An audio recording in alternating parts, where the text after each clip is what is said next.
बिस्मिल्लाहिर्रहमानिर्रहीम। अस्सलाम वालेकुम। मुर्गे की बसान खत्म करने के लिए बहुत से लोग मुर्गे का गोश्त महज इसलिए नहीं खाते कि उन्हें इसमें से मखसूस बू आती है। अगर मुर्गी धोने से कबल इस पर 2 खाने के चम्मच दही लगाकर 10 मिनट के लिए रख दें। इसके बाद मुर्गी धोएं और इसे पकाएं। इस अमल की वजह से मुर्गी में से बू नहीं आती। क्रिस्पी आलू के चिप्स। आलू को फिंगर्स की शक्ल में काट लें। 1 तेजकी में पानी उबालकर इसमें नमक और 1 चुटकी जर्दे का रंग शामिल करके चिप्स डाल लें। 4 मिनट चिप्स को उबालकर छन्नी में छान लें। धुआं निकलते चिप्स पर कोई भी आटा लगाकर अच्छी तरह मिक्स कर लें। आप चाहें तो मैदा भी लगा सकते हैं। तेज आंच पर तल लें। क्रिस्पी चिप्स लीजिए तैयार हैं। अक्सर खेल कूद में या फिर किसी सरगर्मी के दौरान कई अफराद के पाँव में मोच आ जाती है, मगर कभी कभार ऐसा भी होता है कि आप कोई सरगर्मी ना कर रहे हो मगर फिर भी अचानक चलते फिरते लड़खड़ा कर पाँव मुड़ जाता है। ऐसे में भी पाँव के टखनों में खतरनाक मोच आ सकती है। पाँव की मोच ठीक करने के घरेलू नुस्खे।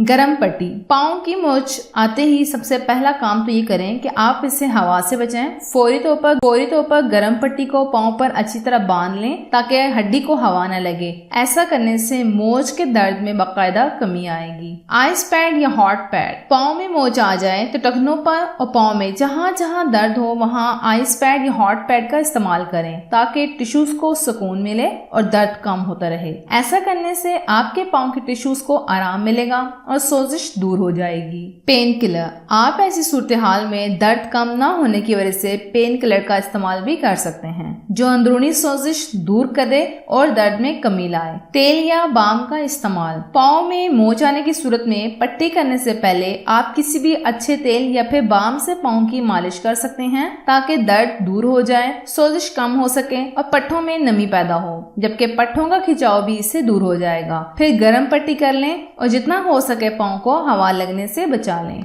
हल्दी वाले दूध का इस्तेमाल करना पाँव की मोच को ठीक करने के लिए बेहद जरूरी है। ये हड्डी को मजबूत बनाएगा, सोजिश दूर करेगा और गर्म तासीर देकर दर्द को दूर करेगा। तो फिर हल्दी वाले दूध का इस्तेमाल करना ना भूलें। इसके अलावा जितना मुमकिन हो सके आराम करें जब तक कि आपकी मोच ठीक ना हो जाए। यहाँ सबसे जरूरी बात यह है कि आप बाकी सारे नुस्खे तो आजमा लेंगे मगर साथ ही आराम करना ना भूलें। मोच वाले पाँव पर जोर देकर चलने से मोच मजीद खराब और दर्दनाक भी हो सकती है, इसलिए कुछ घंटों तक चलने फिरने से गुरेज करें और आराम को तरजीह दें। क्या खाली पेट चाय पीना आपको बीमार कर सकता है? माहिरीन के मुताबिक 8 घंटे रोजा रखने के बाद खाली पेट चाय पीना जिस्म को कई तरह से मुतासिर कर सकता है। सुबह के वक्त निहार मुँह चाय पीना न सिर्फ हाजमे पर असरअंदाज होता है बल्कि इसकी वजह से आपको पानी की कमी भी हो सकती है, जिससे बार बार पेशाब आता है और जिस्म में लिक्विड की कमी होने लगती है। इसके अलावा खाली पेट चाय पीने से आंतों के बैक्टीरिया भी मुतासिर होने लगते हैं और मेटाबॉलिज्म पर भी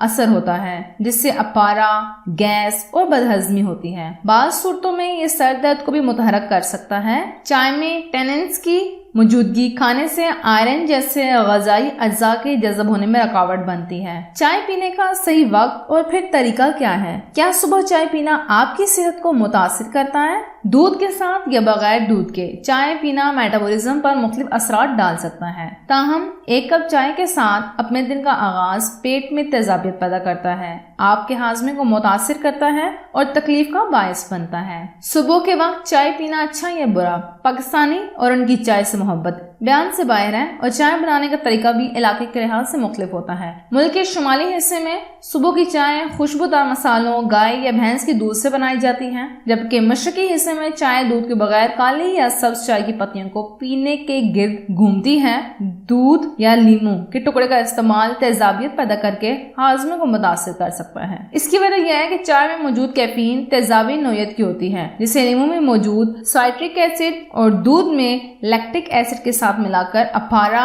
एसिड रिफ्लक्स, पेट में दर्द हो सकता है। पेट के अल्सर में मुब्तला लोगों पर इसके संगीन असरात मुरतब होते हैं। चाय कब और कैसे पीनी चाहिए? अगर आप ऐसे हैं जो चाय के बगैर अपने दिन का आगाज नहीं कर सकते तो यह आसान टोटके आपको खाली पेट चाय पीने की वजह से होने वाली परेशानियों से निजात दिलाएंगे। जिस्म में पानी की सतह को मुतवाजन रखने और निजाम से जहरीले मादों को निकालने के लिए सुबह सवेरे 2 गिलास पानी पी लें। इसके बाद मुट्ठी भर गिरीदार मेवे भिगो दें और छिलका उतार के खाएं। इससे फाइटिक एसिड की मौजूदगी दूर हो जाएगी। आप कुछ खुश्क मेवाजात को भी खा सकते हैं, ये जिस्म को ग़िज़ाइयत फराहम करते हैं। चाय को दिन में 3 दफा से ज्यादा ना पिए। चीनी को शहद या गुड़ से बदल दें। लैक्टोज एलर्जी या रिएक्शन की सूरत में सोया मिल्क वगैरह का इस्तेमाल करें। चाय को शामिल करने का बेहतरीन वक्त नाश्ते के आसपास है, लेकिन इसे भरपूर और सेहत बख्श नाश्ते के साथ खाएं। उम्मीद है आपको आज के टोटके कारआमद लगे होंगे।